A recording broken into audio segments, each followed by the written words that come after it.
Sponsored by the Wallace Group, Cross Country Mortgage. For the grinders who rise before the sun, the predators who stalk the odds, the winners who demand an edge. You're listening to the boss of the big ball, JP the Ticket. Listen every weekend, Saturday and Sunday from 6 a.m. to 7 a.m. to Vegas Scoreboard Express live on KSHP 107.1 FM and AM 1400 as I unleash a barrage of insightful analysis, expert predictions, and winning strategies from the sharpest minds in sports betting to get your money back from the sports books. Go to jptheticket.com and tune in to KSHP this weekend, 6 a.m. to 7 a.m. to win with the Sharps. JP the Ticket. Vegas Scoreboard Express. All money, all sports, no bull. Missed the live show? Subscribe to Vegas Scoreboard Express on Apple Podcasts, Spotify, TuneIn, and wherever you enjoy your favorite podcast and radio listening. The views and opinions expressed in the following program are those of the program's participants and do not necessarily reflect those of station staff, management, and advertisers. It's time for the most interactive radio program in Las Vegas today. It's time for Pushing the Limits with Brian Shapiro. Brian will talk sports, politics, entertainment, and anything that matters to you. Feel free to call Brian at 702-221-7283. You want answers? I want the truth! Now, Pushing the Limits, here's Brian Shapiro. Off we go into the Thursday edition of Pushing the Limits here live from Las Vegas, here KSHP studios here on the west side of the Vegas Valley, and of course streaming all over the World Wide Web. You can find us at the YouTube page at PTL Vegas, and throughout the week as Brian Shapiro hosts the show, you can find us on TikTok, you can find us on Twitch across the board and beyond.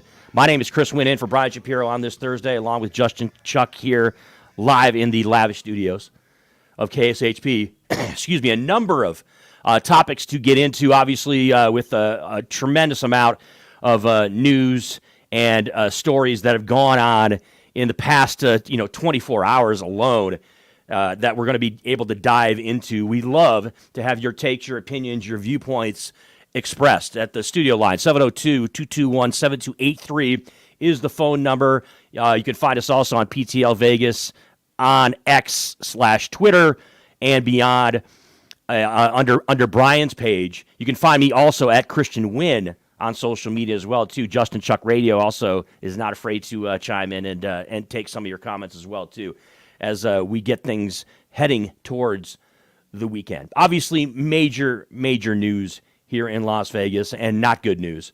Of course, we're dealing with the shooting at UNLV, a individual who was apparently applying for a job at UNLV, had a background as a professor on the East Coast and here in Las Vegas, in the Las Vegas area. Just an absolutely horrific crime that cost the lives of 3 people there at UNLV and 1 person in the hospital. Good news on that front, that person was admitted in critical condition yesterday, has been upgraded to stable condition now. So every indication is that there's a real good possibility that person can survive. So that's good news out of this. But of course, we'll have a lot of comments, and we'll take a look at this story from a lot of angles during the show today, and kind of break down things, because as you can imagine, myself, Brian Shapiro, others, when we jump on social media, Justin Chuck, people want to immediately start going the political route. And look, it's justified with certain certain scenarios here. Obviously, I'm talking about the gun control debate, what it is that we deal with on a daily basis here in the United States of America that is unique to our country, that other countries simply don't deal with. And so I'm going to get into all these angles throughout the show. Obviously, also of note, last night it was the primary debate on the GOP side of things. It was aired on the streaming service News Nation.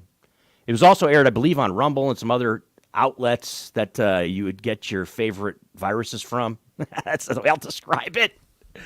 Some of these outlets that aren't necessarily super credible, but that's where the debate was last night. You had, obviously, Chris Christie, former New Jersey governor. You had Nikki Haley, former South Carolina governor, and Ron DeSantis, current Florida governor, as well as Republican firebrand Vivek Ramaswamy on the stage and going at it back and forth. And I have a number of comments regarding that as well, too. I didn't watch the entire debate, but I got the gist of it, folks, as I'm sure a lot of you out there did as well, too, hitting some of the key points of the debate. And then, of course, getting reaction across the board, both on the left and on the right, Republican and Democrat and independent and everything in between. So we're going to absolutely take a look at that debate that went down and who won, who didn't win, and what is it all about, and what does it mean? Because the person who's actually leading on the Republican side of things for 2024 was a no-show once again at the debate.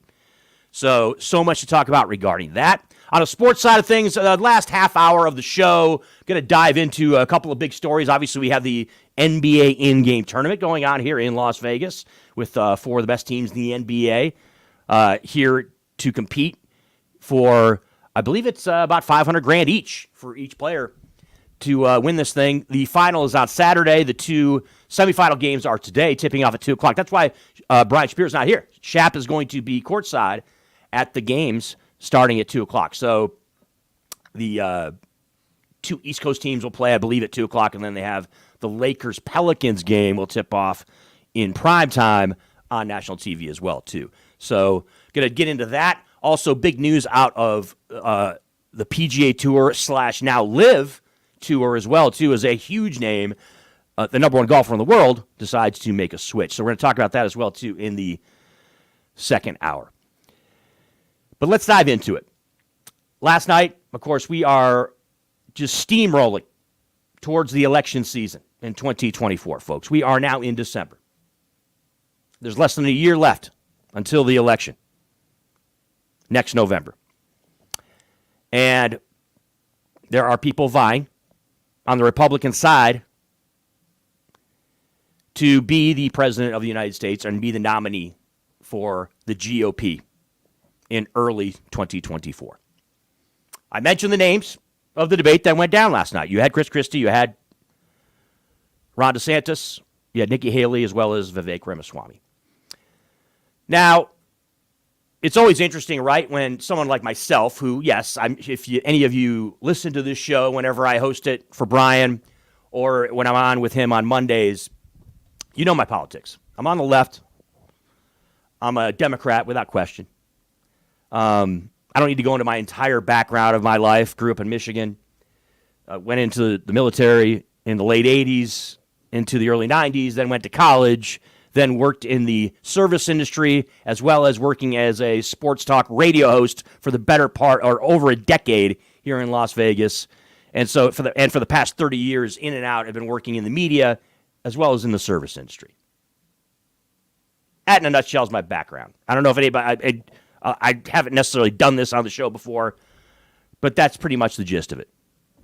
Midwest born and raised, lived in the Northeast for a long time, went to high school for a year in the Northeast, and then college, and was in the military for a period of time in the 90s.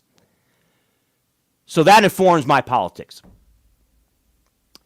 So I'm a Democrat, like a lot of Democrats that probably listen to the show, and Republicans that listen to the show know. Obviously, I'm going to have a different perspective watching four Republicans on the stage vying for the GOP nomination. And also understanding that the main person was not there. Donald Trump, former president of the United States, right now leading in the polls, in every poll, despite the fact that he's facing 90-plus criminal charges, essentially, across four different cases that are, about to go on trial at different dates throughout 2024. We are about to enter into, folks, and I'm sure Brian has talked about this, and I'm sure all of you are well aware of it if you are sound in mind and spirit, to one of the more remarkable, astounding, use whatever adjectives you want to use, political climate in the history of the United States of America in the next 11 plus months. It's going to be insane. Why do I say that? I say that because the reflection of the debate yesterday just shows us on the Republican side of things just alone. I haven't talked about the Democratic side. I'll talk about Republicans right now. You have 4 people that were up on the stage yesterday in Tuscaloosa, Alabama, that effectively right now, the viewpoint of those in the know that know their politics or believe they know their politics think have no chance to get the Republican nomination for president. All 4 of those people. Now, there's obviously discussions about all 4 of them as far as what their viability is and, hey, you know, what they bring to the table, I guess, is what I'll say. All 4 of them. And I get that. But in reality, right now there's nobody else except for Donald Trump and Joe Biden as the two main pieces going into 2024. Everybody wants to speculate about what could happen, what they think's going to happen. Everybody wants to be an expert. It's not even Monday morning quarterbacking because we haven't even got to Monday morning yet. It's just people that want to chime in with their ideas and their views about what could happen as far as Joe Biden could pass away, Donald Trump could pass away. The charges when it comes to Donald Trump, how's that going to affect Republicans in America and whether or not they're going to stick with him, right? And keep him at the top of the ticket. Or, as keep him as their guy for the Republican Party. So, this debate was classic in some ways because it was a you-know-what show, and guys and girls were firing back and forth at each other, right? I tend to look at these debates, especially these last 3, when it came to the Republicans, as kind of a dog and pony show because you got that background of, well, Trump's the guy, right? And he continues to be, even though he doesn't have to show up at these debates, he continues to be, the tip of the spear, for lack of a better term, for the Republicans. But it's window dressing, right? It's a chance for us to kind of see the other things, the other choices the Republicans have if something goes haywire here or something changes in the next 3, 4, 5 months. So there was a lot of back and forth in this debate, right? Numchuck and PTL Nation, without question. And so sound bites were flying. And the guy that was really, and I use the word firebrand because that's exactly what he was Vivek Ramaswamy, right? Not afraid to go after pretty much everybody on the stage. And one of the more hilarious exchanges took place after Chris Christie kind of went after Vivek and was calling him obnoxious and talking about how, if you had to choose out of the 4, who's the most obnoxious, basically, out of all of them. And he was correct in saying it's Vivek. But Mr. Ramaswamy snapped back, Justin, and had something to say about it. So first of all, I think we just learned something from Chris Christie. We learned 3 things right there. First of all, Chris Christie also doesn't know what provinces in eastern Ukraine he actually wants us to fight for. Chris, your version of foreign policy experience was closing a bridge from New Jersey to New York. Yeah. So do everybody a favor, just walk yourself off that stage, enjoy a nice meal, and get the hell out of this race. When it comes to Nikki, I think if you're going to actually send your sons and daughters to go die in somebody else's war, you better, excuse me, Chris, I'm speaking, and I'm not done yet. You had your chance, and we're going to be done. So listen up to this, is if these people want to send your sons and daughters to go die in Ukraine, they've been arguing for it for a year. $200 billion of our taxpayer money sent over. Neither of them could even name for you the provinces that they actually want to protect. And this is the people who have been touting their so-called foreign policy experience. It is intellectual fraud. These people are lying to you, the same people who told you about weapons and mass destruction in Iraq. To justify that invasion, didn't know the first thing about it, yet they sent thousands of our sons and daughters to go die. The same people who told you the same in Afghanistan, where the Taliban is still in charge 20 years later. $7 trillion of our national debt due to these toxic neocons. You can put lipstick on a Dick Cheney, it is still a fascist neocon. Thank and you, you Mr. gotta see that Ramaswamy. today. Thank you, Mr. It's Dick Cheney Ramaswamy. all over again in this party. Thank you, Mr. Ramaswamy. So that was one of the blasts thrown by Vivek Ramaswamy in the GOP debate last night. Now, a couple things. It's kind of rich and hilarious that Vivek Ramaswamy is trying to call people out when it comes to their experience, given it's far and away and it's not even close who has the least amount of experience with respect to all those things he was talking about on that stage than Vivek Ramaswamy, okay? Props to Vivek. You know, he's a young guy who's been able to make himself a very nice living. He's been, relatively successful when it comes to the business sector in America, okay, on a scale, if by any measurable, right? I mean, I'm not going to sit here and act like he's, Warren Buffett or somebody that we're going to actually take business advice from, but he's done pretty well for himself for his young age, But the idea that he's going to, he's going to chime in on people when it comes to their experience and foreign. He was trying to talk smack about you're going to talk smack about Nikki Haley. Nikki Haley can talk circles around you when it comes to foreign policy and substance across the board, Vivek. So give me come on now, man. Like seriously. Stay in your lane, big guy. But this is what he does. That being said, we have another clip too, don't we? Numchuck, roll it for us. Okay, you say Tell them this. about how you want to send our kids to die. You Go do for this it. at every debate. You go out on the stump and you say something. All of us see it on video. We confront you on the debate stage. You say you didn't say it, and then you back away. And I want to I'll say tell you what? exactly what I said, Chris. I'm not done yet. Well, this now is look. This is and here's nonsense. This man is spewing. This man is spewing nonsense. Let me tell you something. This is the fourth debate. The fourth debate that you would be voted in the first 20 minutes as the most obnoxious blowhard in America. So shut up for a little while. I'm gonna respond to that. Your version of We're gonna let you respond to that. We're gonna let you respond to that. I'll take Let him that. finish. I want to say something else. We're now 25 minutes into this debate, and he has insulted Nikki Haley's basic intelligence, not her positions, her basic intelligence. She doesn't know regions. She wouldn't be able to find something on a map that his 3-year-old could find. Look, if you want to disagree on issues, that's fine. And Nikki and I disagree on some issues. But I'll tell you this, I've known her for 12 years, which is longer than he's even started to vote in a Republican primary.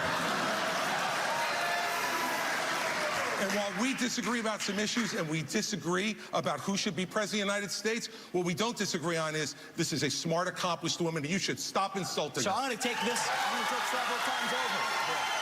So first of all, I think we just learned something from Chris Christie. Yeah, here's the deal, right? Vivek Ramaswamy, he's boastful, he's arrogant, and let's be clear, a lot of people out there that are Vivek Ramaswamy supporters, I can't believe I'm really saying that. I mean, they are in his camp. They believe in him as someone who should be a leader of the free world, which to me I think is laughable, but whatever. They like that part of him. They like the idea that Vivek goes out there and is not afraid to drop bombs on people and fire away when it comes to these insults. Now, look, I mean, you're fat shaming somebody. Look, it's low hanging fruit. Right? I mean, come on.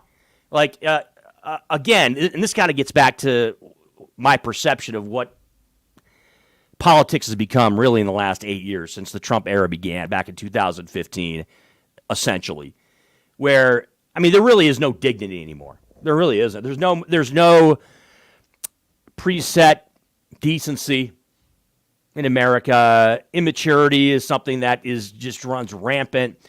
You have people that are not afraid to take shots that are like over the top, disrespectful. The term I used, low hanging fruit, right? They're not afraid to insult people, in the most juvenile types of ways. And that's all goes back to Trump. He changed the game when it came to that, right? There was a certain dignity, especially when it came to the presidency, that existed. Now, look, I get it. A lot of you Republicans out there listening to this show right now, watching me right now, are saying, Chris, what are you talking about? What are you talking? Bill Clinton back in the 1990s, and JFK back in the early 60s.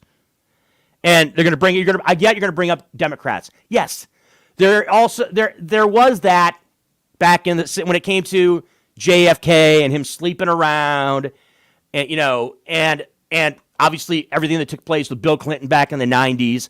Yes, the presidency also took a hit there from a credibility standpoint, from as if your children in America will look up to the president as some role model, right? And somebody that is morally should be morally commended.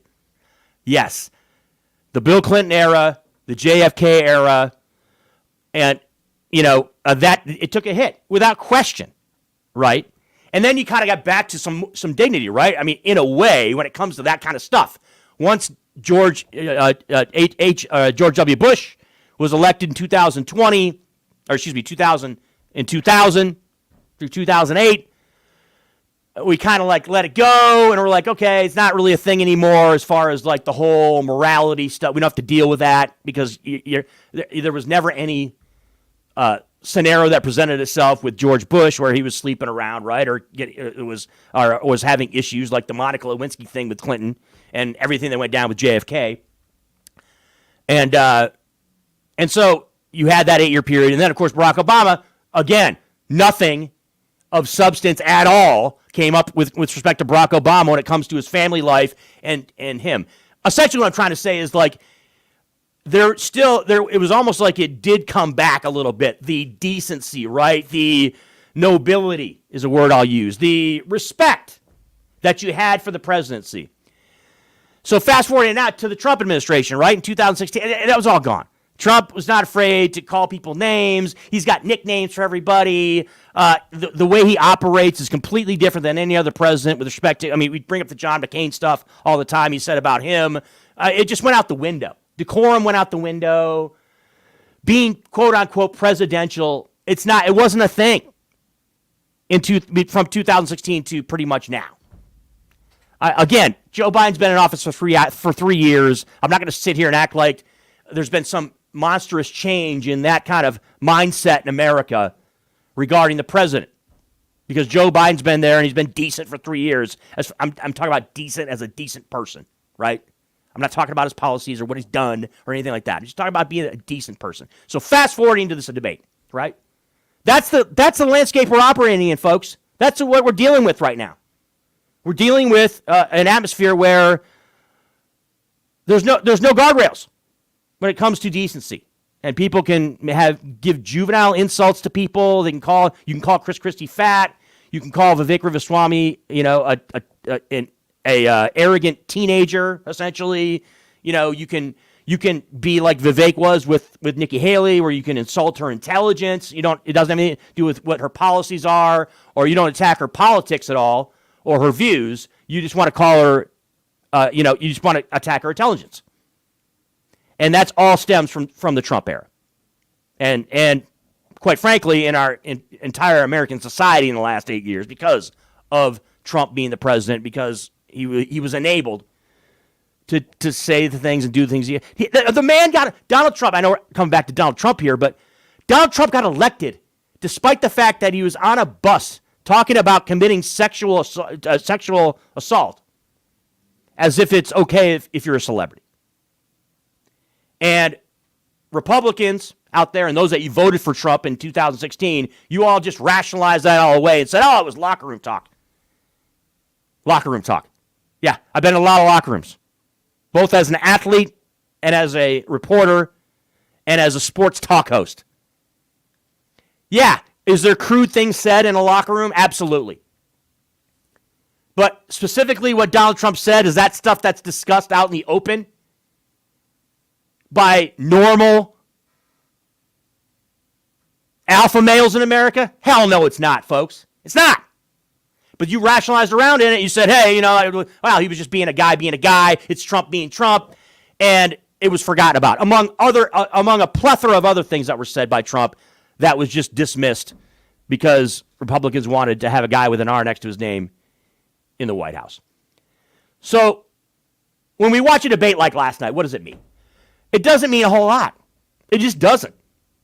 And we want your thoughts and your ideas, folks. 702-221-7283. We're going to carry this into the next segment as well, too, when we take a break in a couple minutes here. But I got to get your views, folks, on this on this debate that took place yesterday. Do you think that it gave anybody a bump? Does it mean anything in the context of the entire election cycle that's about to start? And so on and so forth. Got to get your takes. Again, the number 702-221-7283. Let's jump out to the phone lines. We've got Gary on the horn. Gary, what's going on your Thursday? Me talking with you, I'll try to win you over, but even though we're both regular Army, what do you call it? We're not the same. But you're a reasonable guy, and I would just like to say a couple of things before I get to Donald Trump and get everybody crazy and stuff. I don't think the debates mean a whole hell of a lot, but I wish we had debates all the time, like for 90 minutes, because those debates, unless you're really into politics or into Republicans and stuff, why don't we have debates about guns or weather change or whether the UN should give California back to Mexico because they were there first? Why don't we have debates about anything, everything? Why don't we have that? I know I sound mentally disturbed. I'm a little bit mentally disturbed this morning. Otherwise, I'm doing good. Let me just say one more thing. Well, no, Gary, time out. So let me answer your question, right? You asked the question. I'll answer it for you, right? We do have debates. It's called the House of Representatives and the United States Senate and the powers that be in Washington, D.C., right? They're the ones, at the end of the day, when the rubber meets the road, are going to have to make decisions, right? Yeah, Gary, you and I, Gary, hear me out. A couple of average Joes like you and I, we can go out, have a beer, hang out at a local Las Vegas watering hole, and we can banter back and forth. By the way, I do that with a lot of my friends and colleagues, where we actually do talk about issues, and people do bounce things back and forth. But if you want to have any meaningful changes, right, or actually things that actually take place, it has to happen in the levers of power in Washington, D.C. So they do debate. There is back and forth. We would argue that this House of Representatives, it's not really an argument, it's actually basically a bona fide fact that this House of Representatives is pretty much inept, hasn't done anything for the past, basically the last, several months. They haven't done anything. But that's where, that's where the changes would be made. The changes will be made in Washington, D.C., where the powers that be that actually have the power, right, and that can actually do something, will actually make changes. All right. Well, I can't get into a big philosophical thing, and I know that you can think on your feet, and you should do more radio.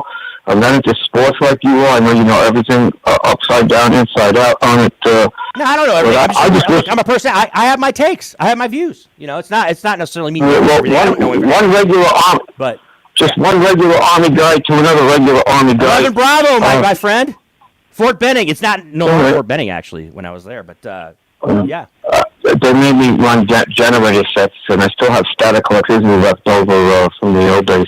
Hey, I just think that a lot of things that happen outside of politics, outside of the Senate and all those politicians debating things on the street, should be really good entertainment. I know I would be very entertained to see experts from opposite sides of the debate on a regular TV show.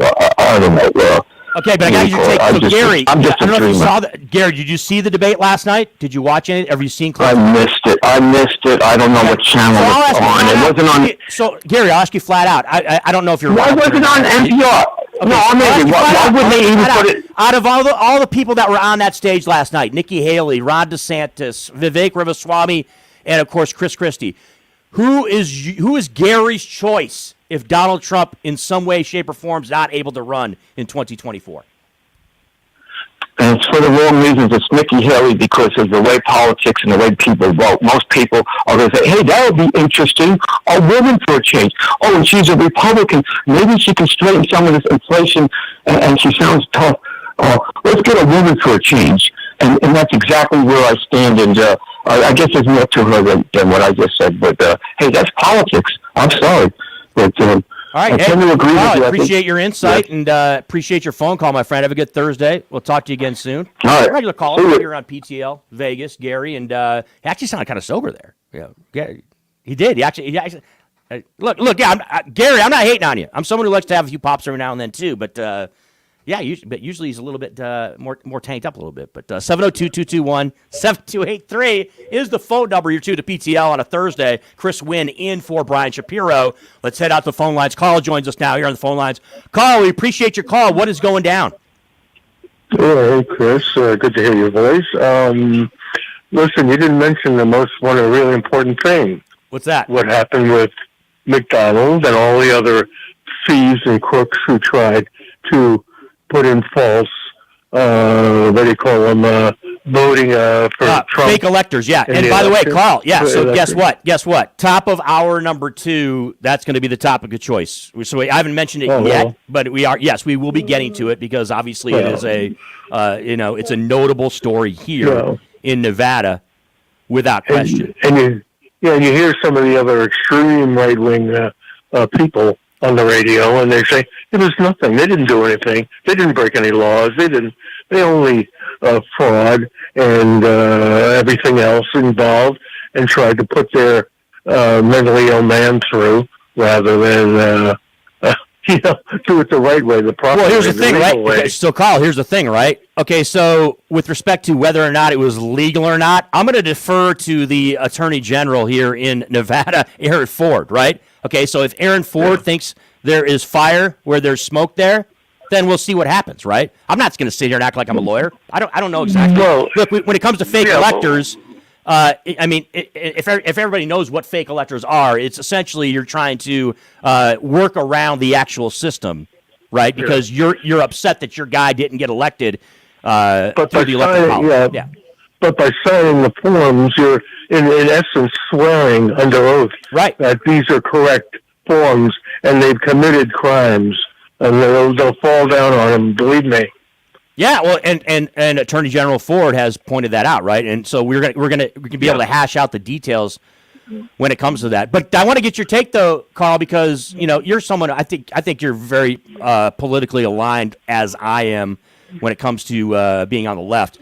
Your thoughts about the debate last night? I don't know if you had a chance to catch the debate last night, or if you even cared about it, or if you even think that any of these 4 people have a shot. But did you have any ideas when it came to what went down last night in Tuscaloosa, Alabama? I did to a certain point. I think that what's going to happen is, I'm telling you right now, mark my words, Trump is not going to be run for president, because either he will be behind bars or he will be so legally incapacitated that he won't be able to. Right. And there's going to be some big problem there. And if he can't run, it's going to happen is probably, what's her name? I'm sorry, my mind. Haley? I think Nikki Haley's going to end up having to step up. Might be. But I still have a feeling, mark my words on this, that on the Democratic side, Biden is not going to run. I'll tell you what's going to happen is he's going to pick Michelle Obama as the vice president. He's going to move his vice president to another post. She'll become vice president. And then what's going to happen is she's going to run, and she will completely swamp anybody the Republicans could run. Nobody could even touch her, Trump or anybody else. Interesting, Carl. Interesting. I don't know how easy it would be to do a couple of those things, right? Because I don't know. I mean, is Joe Biden going to be able to make a decision regarding Kamala Harris, right, Vice President Harris, as to what she wants, as far as what she wants to do? You know what I mean? But you understand what I'm saying, right? Like, is he going to have that kind of power? He can make her an ambassador. Yeah, he can make her an ambassador or something or whatever, and put Michelle Obama, which I think the Democrats are going to talk about it, and decide she's the only one who can swamp everybody, put her in as vice president. He'll appoint her, and then when he drops out, she'll take over and win the election. Well, we'll see, but that's what I have a feeling. I like the. It's an interesting scenario without question, and we appreciate the phone call. Okay, Carl, have a great weekend, my friend. All right. You too. Yeah, that's Carl there here pushing the limits. Let's take our first break. When we come back, we're going to continue on this because look, it's kind of a huge scope of a discussion here. It started out with the and it's kind of been spearheaded by the debates that took place yesterday, where you had four prominent Republicans, right, trying to vie to contend with Donald Trump when it comes to the GOP nominations. We'll get you more of your thoughts and more of your takes. 702-221-7283 is the phone number. It's Pushing the Limits, coming away live on a Thursday. Chris Winn, Justin Chuck, live in the KSHP studios. You can find us on YouTube at PTL Vegas and beyond on all things social media as we continue on your Thursday.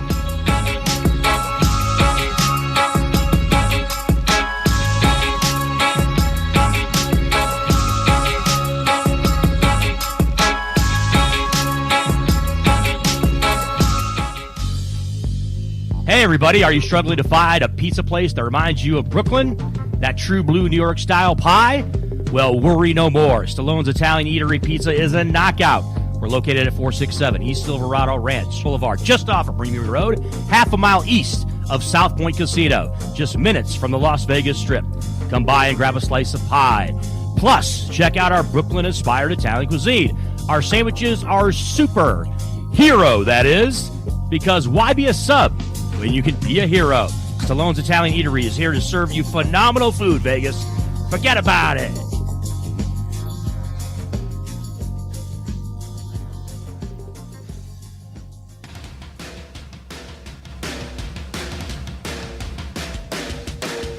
Hey everybody, it's Brian Shapiro from Pushing the Limits here. I want to tell you guys about my good friends at the Postal Annex. They have a notary signing agent on-site daily, no appointment needed, and they offer a full scale of printing services from shipping labels to documents, business cards, banners, photos, and business signage. They're your passport service headquarters. They offer passport photos, and they can renew your adult passports.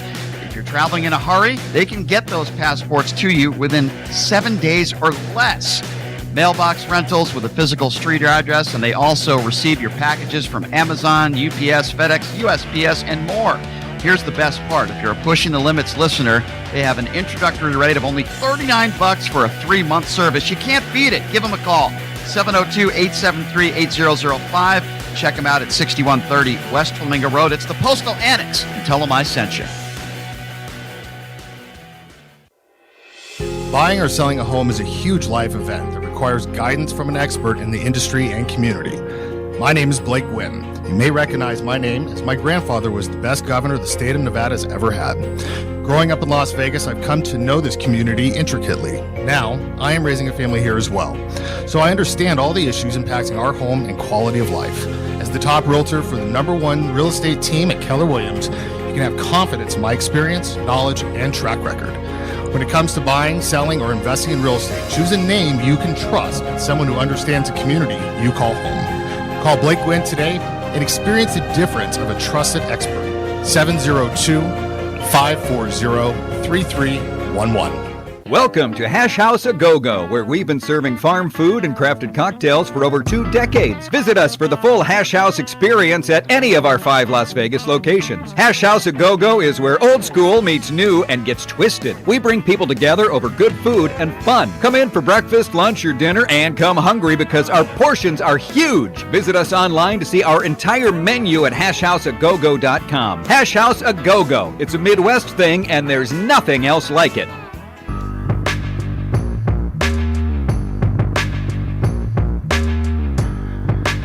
Pushing the Limits coming right live on a Thursday in the studios of KSHP. Chris Winn, Justin Chuck, in for Brian Shapiro. He'll be back tomorrow. He's going to be down at T-Mobile Arena this afternoon as the NBA in-season tournament gets down. 4 of the better teams in the NBA go at it, and the championship game is on Saturday. And that will probably be the next game that UNLV basketball takes the court. I believe they'll be in Henderson, if I'm not mistaken, because of the rodeo here in town in Vegas. Of course, UNLV basketball were scheduled to play Dayton yesterday, but it was canceled because of the shooting here on the UNLV campus. Of course, the major news that all of you, I'm sure, are well aware of, unless you're living under a rock. There was an active shooter here in Las Vegas that took the lives of 3 Nevadans, I expect, here at UNLV. One person is also still in the hospital, and a handful of others were also injured in the horrible, tragic events that took place at UNLV yesterday. We're going to dive much more into this at the top of the hour, and also the back end of this first hour as well, too. We've been talking about the Republican debate that took place yesterday in Tuscaloosa, Alabama. It was aired on News Nation and a couple other smaller outlets across the web, in which four wannabes for the GOP nomination, other than Donald Trump, were on stage and kind of discussing the whole scenario and what's about to take place. I talked about it at the top of the show, folks. It's going to be crazy. The next 10 months, the next 6 months are going to be nuts from a political standpoint in this country, because there's so much uncertainty, so much of what we don't know could happen and that is going to happen coming up in the next election cycle. It's crazy. We don't even know for sure who the Republican nominee is going to be. Obviously, since they don't have one yet, and there's there's some prominent Republicans vying for it, and then Trump's still around. Yet, as Carl pointed out on the last phone call, he faces a number of just a ton of legal jeopardy. And so that puts a monkey wrench in the whole situation regarding whether or not the guy's even going to be able to run or not. And everybody wants to speculate on he's going to be charged by this date or this date. I got to say, and you're not going to find anybody that despises and thinks that Donald Trump is the most inequipped, unfit person to be working as a public servant ever, right? I don't like Donald Trump. I had no problem with him, really, when he was a TV personality. I actually found him kind of entertaining, to be honest with you, on TV. But once you start to do big boy work, right, and big girl work, which is public service and working in the United States government. And by the way, this opinion holds true for a lot of people as well as some Democrats, by the way, too, that have no business being in the that have any control when it comes to power in Washington, D.C.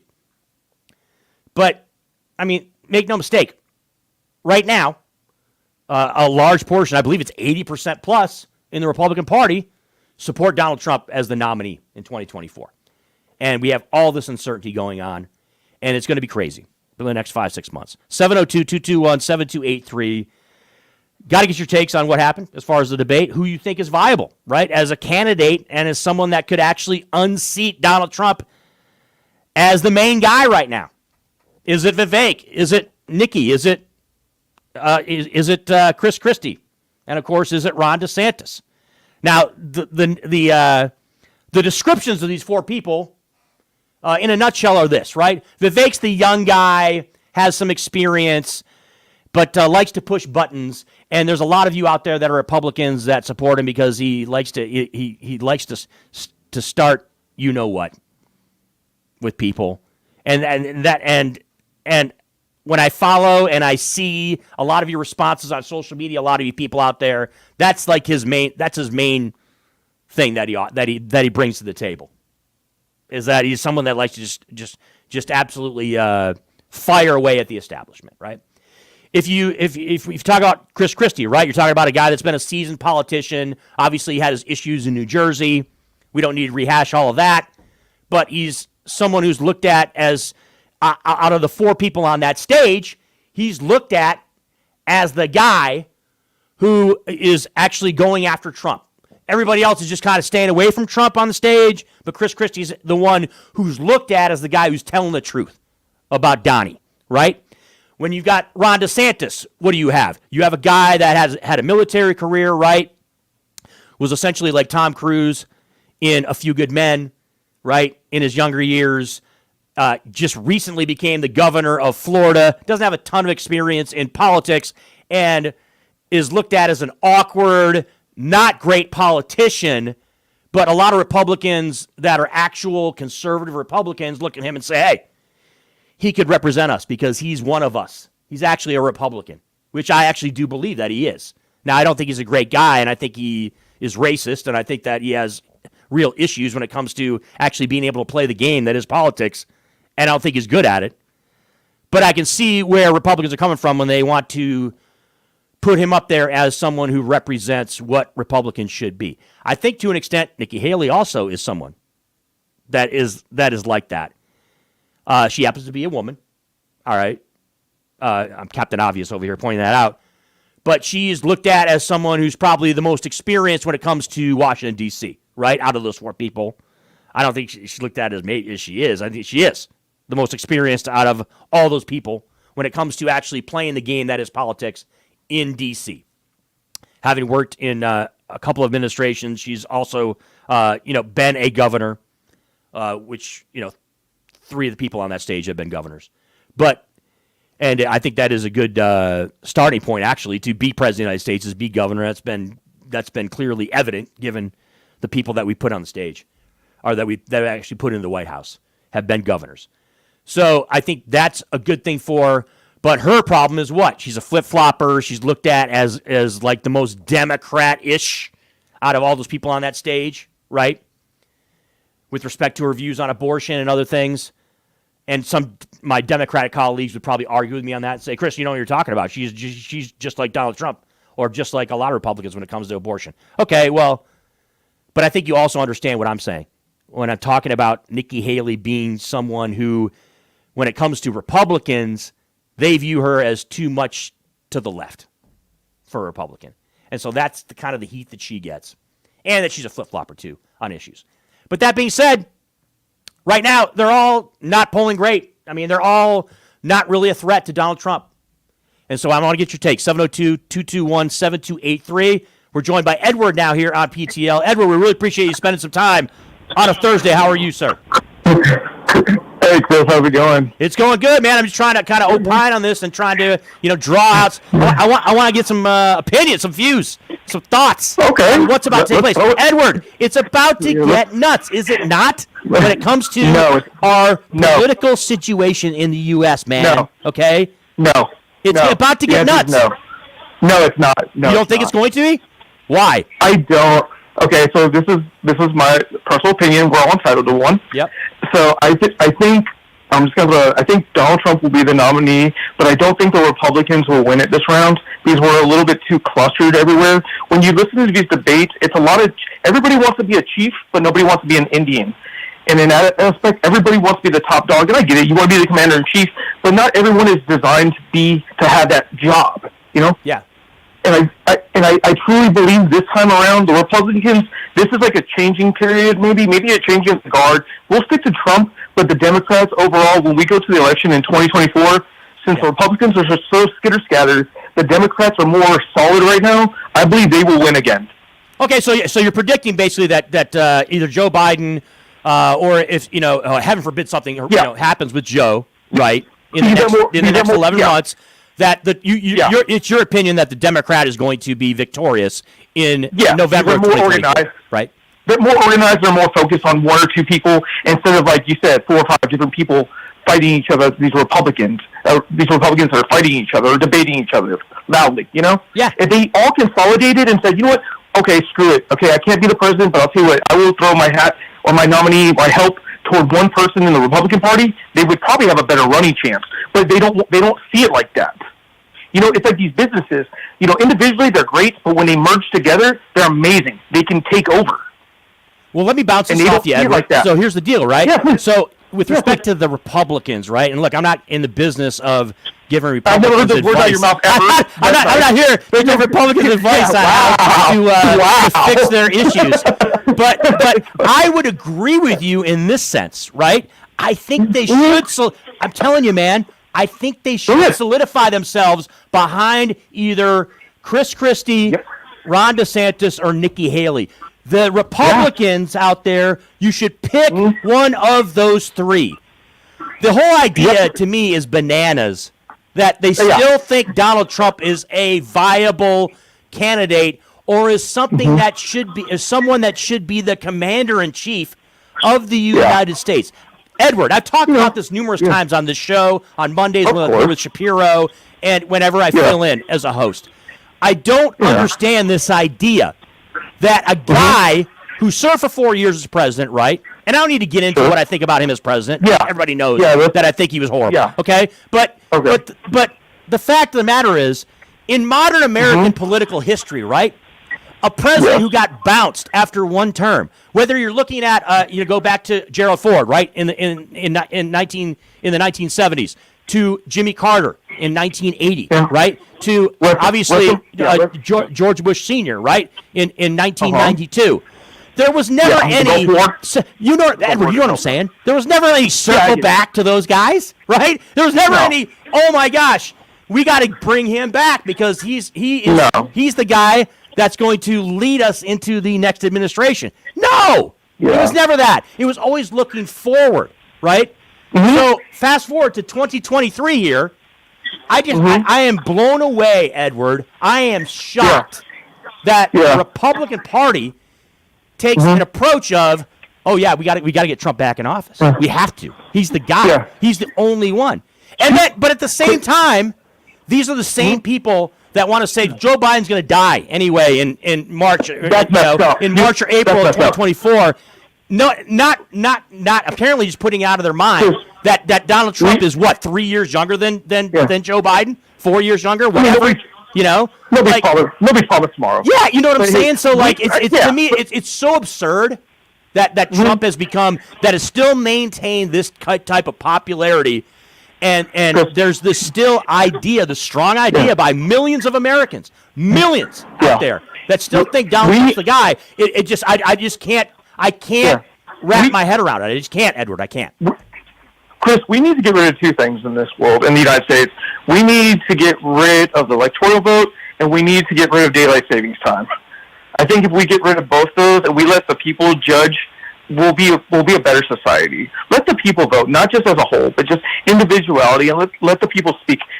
When people speak, they want to be heard. And I think that's what we're not doing. We're not letting enough of these people speak. And I'm not talking about these people that are on stage, but let the regular Joe Schmo, you and I, the guy that busts his butt every day, let that man speak. He speaks, the working class man speaks for a majority of us, I would say. Could you agree on that, maybe? Well, without question, look. But to me, the problem is that it's they have a voice, but how powerful a voice do they have? That's a huge question, right? Yeah. It's all about who has the power in the United States to actually be able to get things done or to actually move the needle, right? We all have our ideals in our head. Edward, we have our ideals in our head, right? We're like, hey, we wish that this certain segment of society or this group or these people, the middle class, right, or the middle to lower class had more of a say when it comes to all things USA, right? But we all also understand the reality that the elites in the country are going to have more of a dog in the fight, so to speak. Not more of a dog in the fight, but you know what I'm saying.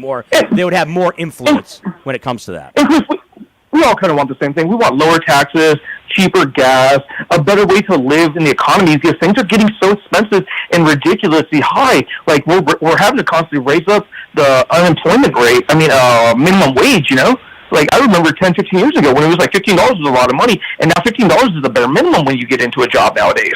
You mean to tell me that that left wingers and Democrats, Edward, we want to have crime out there. We want to have high taxes. We want people to be out of work. We want all the worst things and possible things that can happen in American society to happen. You're exactly right.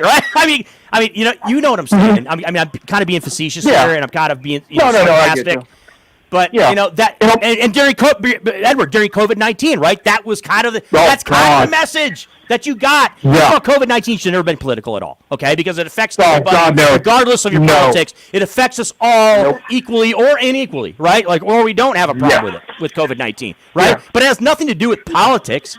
But there was this idea out there from Republicans, from a lot of Republicans and MAGA, and even some people that are Democrats that say, Democrats just want to lock down the country and destroy economies, with their democratic COVID policies. It's like, give me a break, man. So you're saying, Chris, from Las Vegas is running for office in 2024. Is this what you're making your statement about? I got to tell you, Edward, and hey, I appreciate the phone call, man. Have a great weekend. Yeah, we're up against the back end of the hour. Yeah, my bad. I know. No, not your bad. We're good. Look, I've kind of dabbled about it and talked about it. It's not completely out of the question, but I also understand, who I am and what it is I'm about and what actually I feel that's important to me and my priorities in life, and don't necessarily know if running for office is a necessary thing that is in the mix right now. But I'm not counting it. I'm not ruling it out. Let's put it that way. I'm absolutely, positively not ruling out, given that I look at Washington, D.C., I look at Carson City, I look at, the state of politics in America today, and it's very troubling and disconcerting and disheartening for me at times, because there are people that have no business whatsoever, much less running a 7-Eleven, and that's disparaging of people that run 7-Elevens.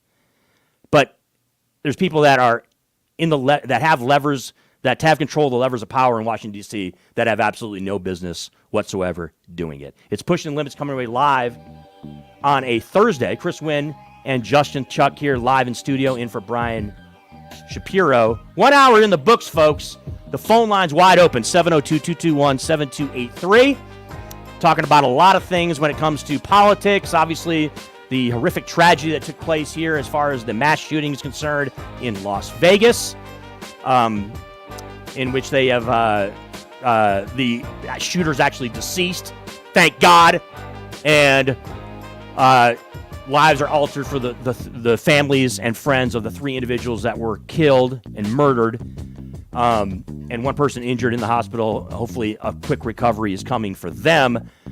And going to talk a little bit about this situation as well, too, here at the top of the hour, as well as much, much more. It's Pushing the Limits, coming your way. Follow us on and watch us on the YouTube channel at PTL Vegas. Brian Shapiro, the regular host here, Monday through Friday, 12 to 2 p.m. Pacific Standard Time here on the West Coast. 1 hour down, another one to go as we continue pushing the limits on your Thursday.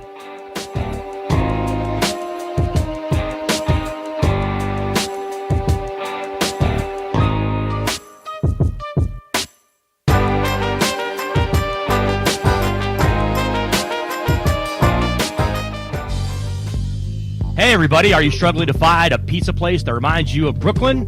That true blue New York style pie? Well, worry no more. Stallone's Italian Eatery Pizza is a knockout. We're located at 467 East Silverado Ranch Boulevard, just off of Premium Road, half a mile east of South Point Casino, just minutes from the Las Vegas Strip. Come by and grab a slice of pie. Plus, check out our Brooklyn-inspired Italian cuisine. Our sandwiches are super. Hero, that is. Because why be a sub when you can be a hero? Stallone's Italian Eatery is here to serve you phenomenal food, Vegas. Forget about it.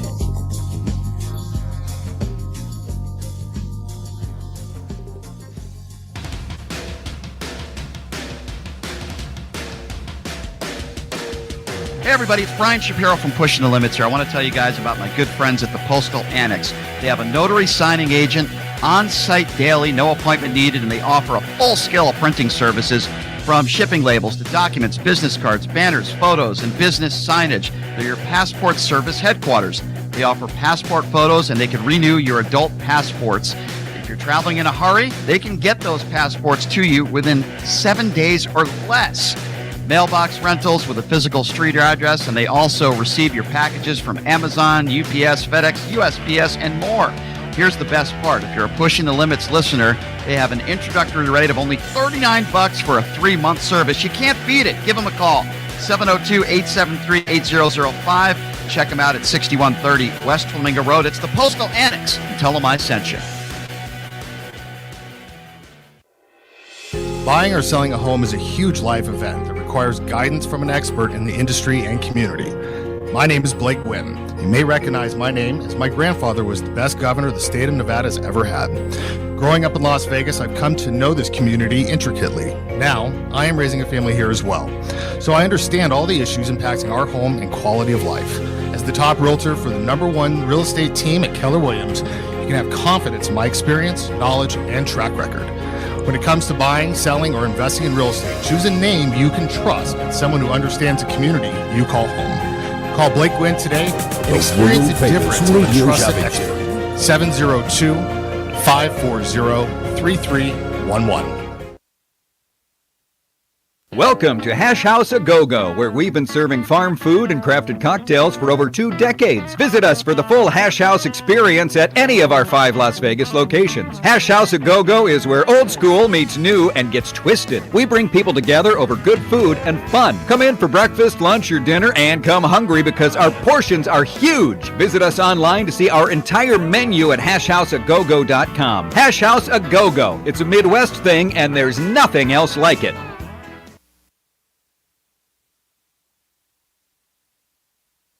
Is your dog suffering from a sensitive stomach? Hi, it's Kelly the Cookie Lady from Mooch's Munchies. Our dogs had super sensitive tummies and I needed to find a low-fat treat that wouldn't give them gas or other issues. Most of the treats on the market were loaded with fillers, chemicals, and chicken fat. Many of them weren't even food. Well, I knew I could do better, so I developed Mooch's Munchies, and I'm happy to be able to share them with you. Stop by our store or our website, moochesmunchies.com, and find out why we say that Mooch's Munchies are totally pawsome. Zen World Premium CBD offers full and broad spectrum CBD oil, extracts, and capsules which are designed to help you feel your best. Their products are sourced from the best organic hemp and natural ingredients on the market and are tested for quality, purity, and potency. They have a full range of items from health and wellness to beauty to pets. Call 725-205-9223. Visit online at zenworld.com or stop by their location at 9895 South Maryland Parkway and Silverado Ranch Parkway. Mention KSHP for 10% off in store or use code KSHP online for 15% off. Locally owned and operated, come on down to Academy of Hair Design located at 5191 West Charleston Boulevard, number 150 today to begin your career in cosmetology. There is something for everyone from cosmetology to nail technology. You will be able to have the hands-on training that is needed to succeed in this career field. Call 702-878-1185 or visit www.ahdvegas.com today. The London Bridge Resort in Lake Havasu is the perfect place to vacation in style. Their beautifully designed suites include stunning views, a kitchenette, and free Wi-Fi. The well-reviewed and affordable resort has tons of amenities, including a breakfast buffet, kids camp, a 9-hole golf course, 3 pools, a marina, boat tours, a water slide, and a great nightlife scene. London Bridge Resort is centrally located in Lake Havasu City, Arizona. Go to londonbridgeresort.com to plan your getaway today. London Bridge Resort, your Arizona oasis destination. Hungry for the best barbecue in Las Vegas? Come out to the infamous barbecue and meat market, John Mole's Meats and Roadkill Grill in Las Vegas. John Mole's was featured on the Food Network's Diners, Drive-Ins, and Dives. Now take home delicious meat selections for your grill, and while you're there, grab a bite of the best barbecue in Las Vegas. With 2 locations now at Tom and Gowan or on North Decatur, you're sure to find the perfect meats for your next barbecue or party. Find us online at johnmolemeats.com. Here's to your health, Monday morning at 7 on KSHP North Las Vegas, AM and FM, K29, 6HP North Las Vegas, and KSHP.com.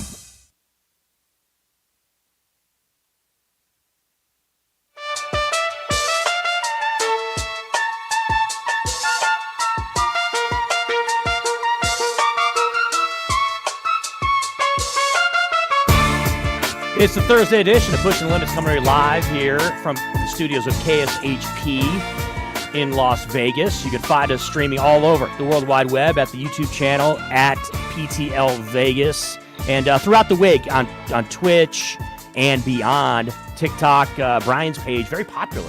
The Brian Shapiro page on TikTok here, 12 to 2 weekdays, Monday through Friday. I'm Chris Winn in for Brian Shapiro, as we continue to discuss all of the major news going on.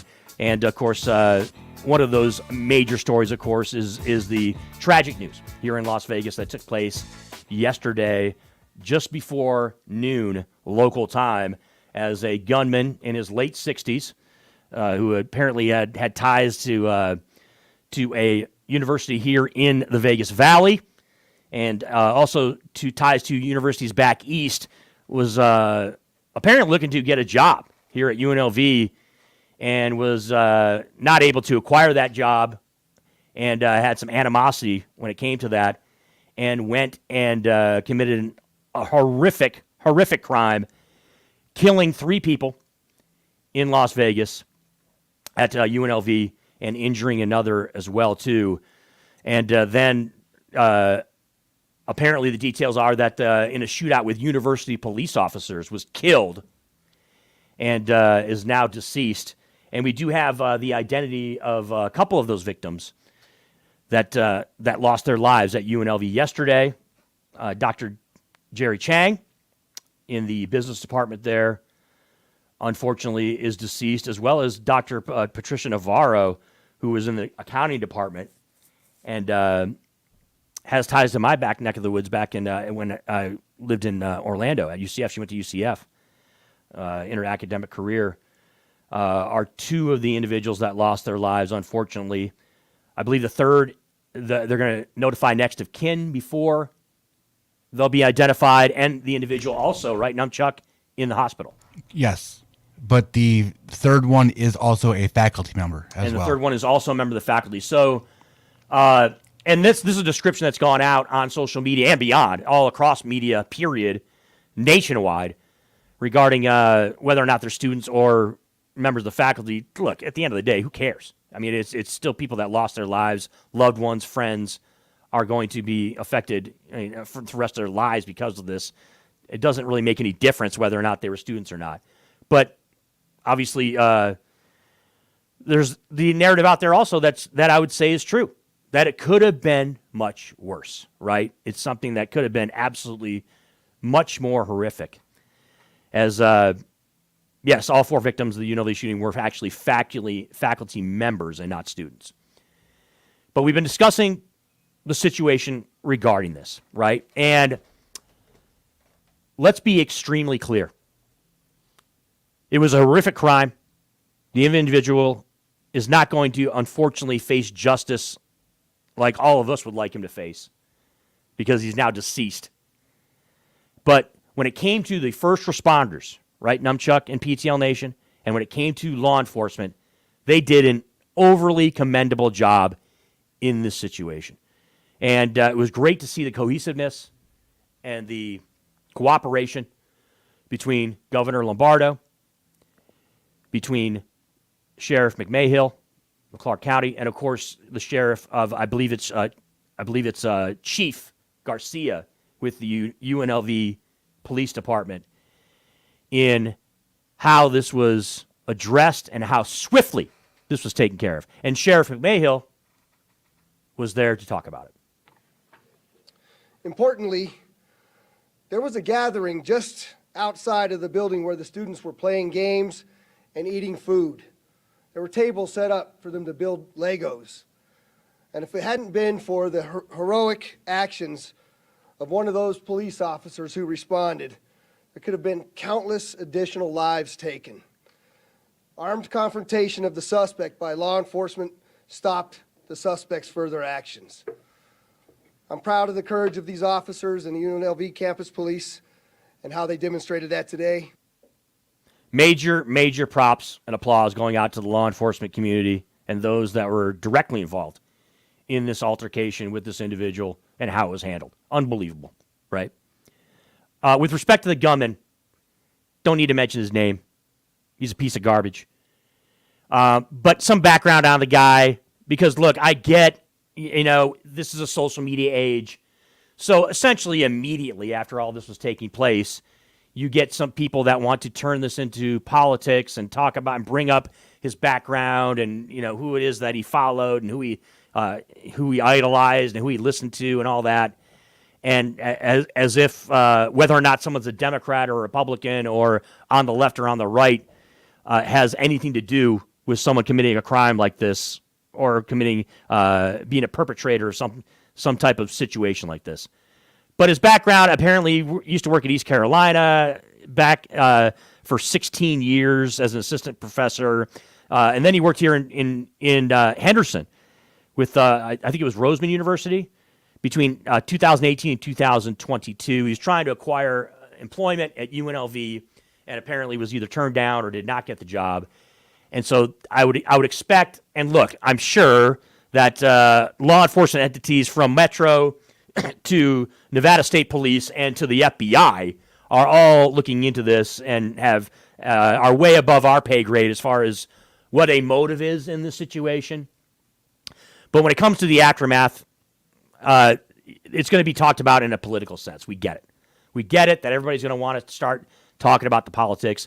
And by the way, I understand it when it comes to gun control and that aspect of things. I understand why that's all going to come to the forefront. When it comes to that, as far as the details of the gun, apparently he legally purchased the firearm back in the early, 2022. And law enforcement have his cell phone and are looking for clues into reasons into the motive. So there's no sense in us speculating on things with respect to his legality of having the firearm. And then, of course, everybody wants to chime in about this thing called mental health. I don't know how many times I need to say it on the air. I don't know how many times Brian Shapiro or Justin Chuck or anybody that has a microphone in front of them needs to say this. Mental health is, yes, an issue in America. And there's no question that a number of these incidents that take place with respect to mass shootings in America, school shootings, workplace shootings, there are all kinds of scenarios in which people might have mental illness or might not, or might just have momentary insanity, or might just have a beef or whatever. But I need to be over the top clear on this, folks. There's mental health issues all over the globe. Countries all over the planet have issues with mental health. Why is the United States the one country that has an overwhelming presence of shootings like this that go down, of violence like this that goes down, of situations presenting themselves in which we're burying our children, we're burying our friends, we're burying our aunts, uncles, parents? Why is it happening more here than it happens anywhere else? And all of you people and I say you people, I'm talking about you people that want to blame it on this or blame it on that, and essentially want to bury the gun debate and don't want to do anything about it and want to continue with the status quo as if it doesn't matter. And it's not the reason. Our gun policies in America aren't the reason why we have these mass shootings. That's your rationale. That's your ideas about why these things take place. About why it seems like every day, every week, every month, we're chiming in, wash, rinse, and repeat about another mass shooting in America. And let me tell you something. I know I'm getting on a soapbox here a little bit, but I don't really care. Because I'm tired of it. And I'm just going to point out a couple things. Nothing's going to change in America when it comes to politicians, whether it's locally here in Las Vegas, Nevada, in America, when it comes to gun control or common sense gun legislation, until enough people that have power in America are directly affected by these tragic situations, right? Until enough people who are staunch Second Amendment can never be changed. You're un-American if you want to change anything when it comes to the Second Amendment, or change or have any type of more quote unquote restrictions in America when it comes to the gun debate. You're just a bunch of commies, and you don't care about the United States. If that's going to be your viewpoint, okay, you're not going to change your mind until one of your loved ones or one of your friends is gunned down in one of these shootings.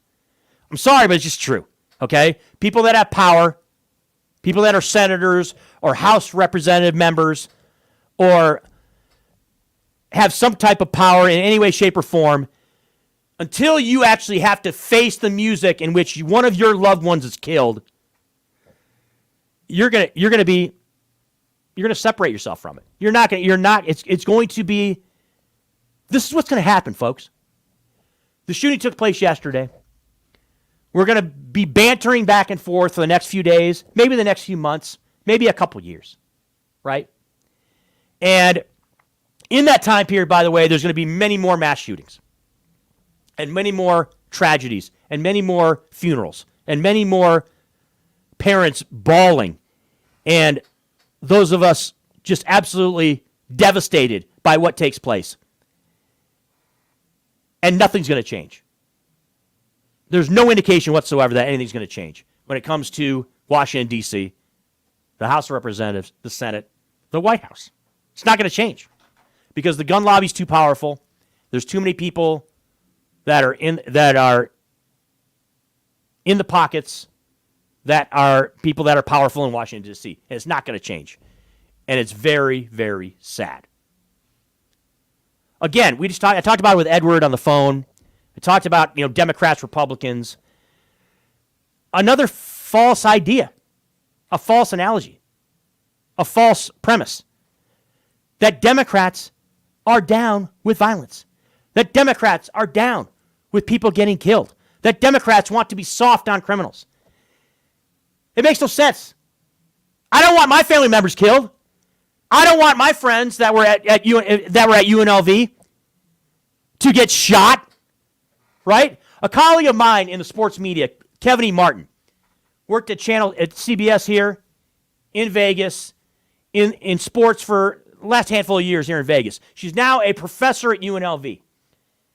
She told a poignant and very emotional and moving story on Twitter/X yesterday of her circumstances yesterday.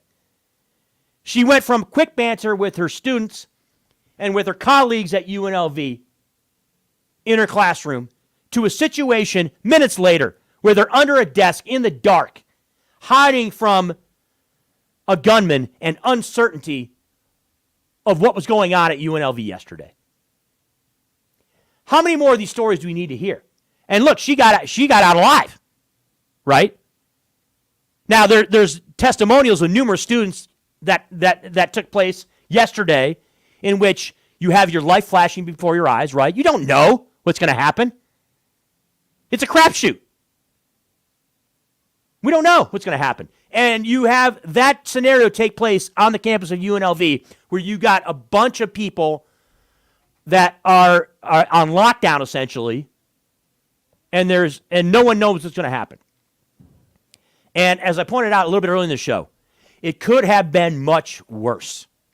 If not for the quick response of our law enforcement here in the Vegas Valley, of UNLV's police department, and then, of course, of Metro later on, if not for them, this could have been an absolutely horrific scene in which many more people could have been killed. And mind you, this is just over 6 years, Numchuck and PTL Nation out there, after the Route 91 shooting.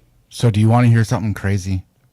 So talk to me. 6 years and 66 days since 1 October. That's super eerie. It is super eerie. For the mere presence of 666. Exactly. And Satan. It's exactly what it is, though. That's crazy. That's kind of nuts. Yeah. So, but this community went through a devastating event just a handful of years ago. And now you're facing that again here. And I understand from a politics standpoint where we are in America right now. People want to blame this and blame that, and some people want to sidetrack or they want to divert to other areas when you bring up mental health, right? And you say, or from the gun debate side of things. So when myself, a Democrat, and Brian Shapiro too, and who's an independent who leans left on social issues. I don't know how many times we need to say that, but it's true. Okay, when he comes out and when we start talking about a shooting like this, right? Or we talk about a workplace shooting or some mass shooting in America. What do people that are on the right or people that are hardcore Second Amendment people that don't want to change anything and don't want anything to change, what do they say? Well, you don't care about all those people that got killed in Chicago. You never bring it up when with all this gang violence in the Windy City. What are we going to do about that? Okay, so here's the deal, man. Multiple things can be true. We can try to fix problems we have in Chicago and other major cities, by the way, around the country, where there's gang violence and where there's inner city violence, essentially. We could try to fix that as well, all right? But we don't need to play whataboutism. We don't need to play, okay, so look over here, even though we got something going on over here. We can actually address it in a way. Again, this is where I get back to the, reasonable people that take a step back, adults in the room, analyze things and want to fix them and not just make excuses for them and not to want to divert into some other area that's not what we're talking about. So, yes, violence in inner cities is a problem. Chicago, it is a problem. Gang violence is a problem. But we don't talk about these mass shootings when we're talking about schools, right? And workplace-related shootings. And these shootings where gunmen or multiple gunmen, but usually one gunman, is using weapons like AR-15s and other weapons that are loosely defined, not defined, loosely looked at as weapons of war, okay? And those types of shootings, they're not in the same camp as gang shootings in places like Chicago, Detroit, Atlanta, New York, and beyond, and Los Angeles, right? It's not the same thing. And a lot of cases, and especially when you talk about the gun, and I don't want to get too in the weeds here about this, even though I kind of have because I've kind of gone on a rant here. But when it comes to guns, there is a difference, folks, when you're talking about regulation of legal guns in America and our ideas about, we think you should be able to have an AR-15 or some weapon in which you're able to kill as many people as possible in a short period of time, which those of us in the military, that's the weapons that we had access to, is because that's the objective in a war, is to kill the most amount of people in the shortest period of time or be the most efficient at it, which is why you're able to use weapons like M16s and that at times of war. But there's a difference between shootings in which those guns take place, right? And we're trying to fix that problem of mass shootings in America and not be the country in the world that has, tens of times more shootings than other countries do. And so getting back to that, the point is that they are separate things. We can address them in a different way. We can attempt to solve the problems differently when you're talking about inner city violence, in which a lot of the guns are illegal, by the way. And gun legislation doesn't have anything to do with illegal guns, folks. Yes, there's laws in America, and there's more strict laws in certain parts of the country where if you have guns illegally, you're going to go to jail for a long time. You're going to get the book thrown at you. If you're possessing illegal guns, if you use illegal guns, but that has nothing to do with legislation regarding Americans and their ability to use guns legally. It's two separate things. But a lot of Republicans and right-wingers want to conflate the two and bring them all together. And that brings you back to what I was talking about as far as like mass shootings, right? With what just happened at UNLV. People want to bring up, what about over in Chicago over here and these shootings over here and these gang shootings and this inner city violence? You don't care about that, lefty. You don't care about that, Democrat, C-Win. You just care about the mass shootings in America that take place by people that are criminals, but they're using guns that are legally obtained. They're completely different things. I know I use this analogy all the time. Multiple things can be true, folks. Okay, we can walk and chew gum at the same time. I'm being an analogy wonk right now. We can address multiple issues. We can have opinions on separate things, address things on a case-by-case basis, and you don't have to conflate everything to kind of change the narrative or to try to fit your narrative to make people believe what it is that you think. 702-221-7283 is the phone number. Your thoughts regarding the latest news here on the shooting here at UNLV. Numchuck was bringing up the X posts and the tweets that Kevin E. Martin had sent. quote unquote, it was terrifying. I can't even begin to explain. I was trying to hold it together for my students and trying not to cry. But the emotions are something I've never want to experience again. Martin said she was texting friends and loved ones, hoping to receive word a suspect had been detained, when another professor came to the room and told everybody to evacuate. They joined dozens of others rushing out of the building. Martin had her students pile into her car and drove them off campus. See, I didn't know that. So she even went a step further and was taking her students off campus. Once we got away from UNLV, we parked and sat in silence. Nobody said a word. We were in utter shock. This is a sentiment that's, I'm sure, echoed by hundreds of people that were there at UNLV yesterday. Right, Numchuck? I mean, it was an experience that I'm sure a lot of people were also feeling. Students in the community talked about, of course, what went down. They were alerted to the emergency by a university post on X that warned them, this is not a test. Run, hide, fight. This is where we're at in America right now. PTL Nation, Numchuck and beyond. We are in a situation where we're telling our young people from elementary school, from preschool, from nursery school to college, run, hide, fight. We didn't deal with this. I'm a Gen Xer. We didn't deal with this back in the 80s, back in the 90s. And to an extent, I mean, people didn't deal with that. And Numchuck's a little bit younger than me. No. This was not something that was on the forefront of your mind, right? Nope. When you were coming up? Nope, not at all. It wasn't. It is unique to America in the 2010 from basically the 2000s on. All right, give and take. The worst that me and you had, well, you probably had some sort of, like, you had we had tornado drills every Tuesday. That was the most scary thing, right? Yeah. When we were in school, the scariest thing that we faced was some type of natural disaster situation. Yeah. Growing up in Michigan, obviously we do have tornadoes, so that was something that did raise its head.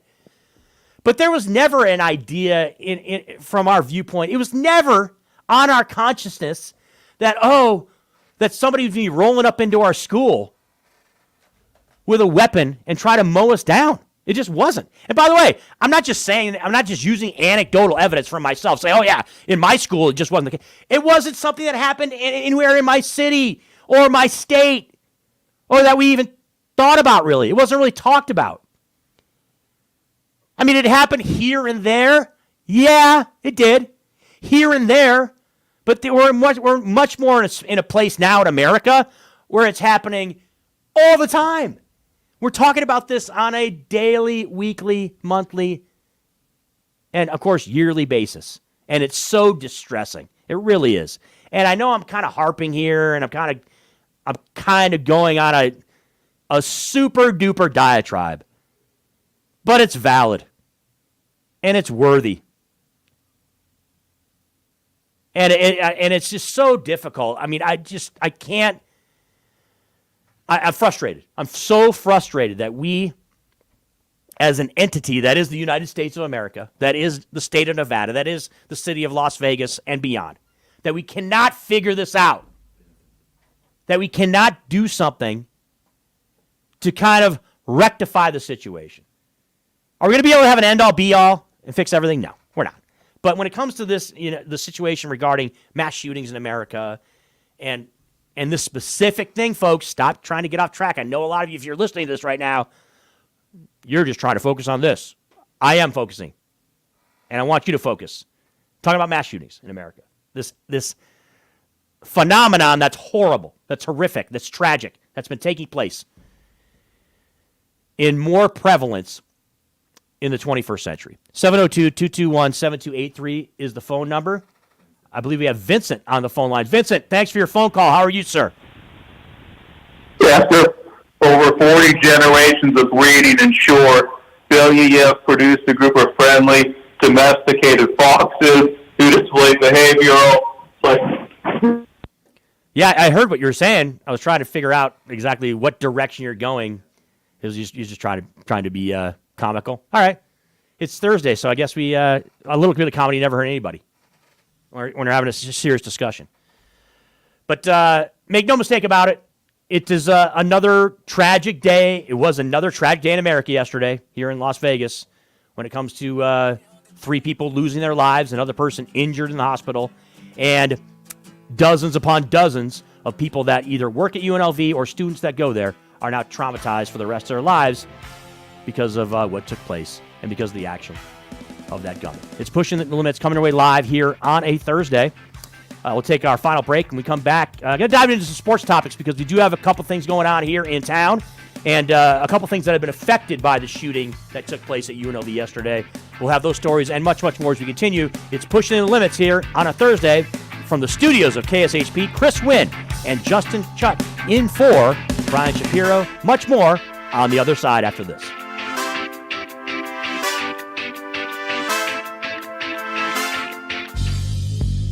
Hey everybody, are you struggling to find a pizza place that reminds you of Brooklyn? That true blue New York style pie? Well, worry no more. Stallone's Italian Eatery Pizza is a knockout. We're located at 467 East Silverado Ranch Boulevard, just off of Premier Road, half a mile east of South Point Casino, just minutes from the Las Vegas Strip. Come by and grab a slice of pie. Plus, check out our Brooklyn-inspired Italian cuisine. Our sandwiches are super. Hero, that is. Because why be a sub when you can be a hero? Stallone's Italian Eatery is here to serve you phenomenal food, Vegas. Forget about it.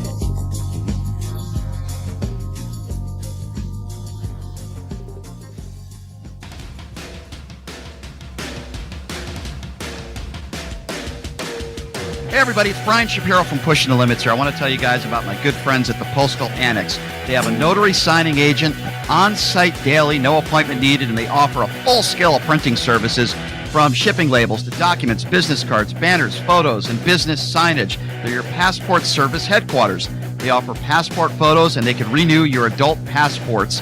If you're traveling in a hurry, they can get those passports to you within 7 days or less. Mailbox rentals with a physical street address, and they also receive your packages from Amazon, UPS, FedEx, USPS, and more. Here's the best part. If you're a Pushing the Limits listener, they have an introductory rate of only $39 for a 3-month service. You can't beat it. Give them a call, 702-873-8005. Check them out at 6130 West Flamingo Road. It's the Postal Annex. And tell them I sent you. Buying or selling a home is a huge life event that requires guidance from an expert in the industry and community. My name is Blake Winn. You may recognize my name as my grandfather was the best governor the state of Nevada has ever had. Growing up in Las Vegas, I've come to know this community intricately. Now, I am raising a family here as well, so I understand all the issues impacting our home and quality of life. As the top realtor for the #1 real estate team at Keller Williams, you can have confidence in my experience, knowledge, and track record. When it comes to buying, selling, or investing in real estate, choose a name you can trust and someone who understands the community you call home. Call Blake Winn today and experience the difference of a trusted expert. 702-540-3311.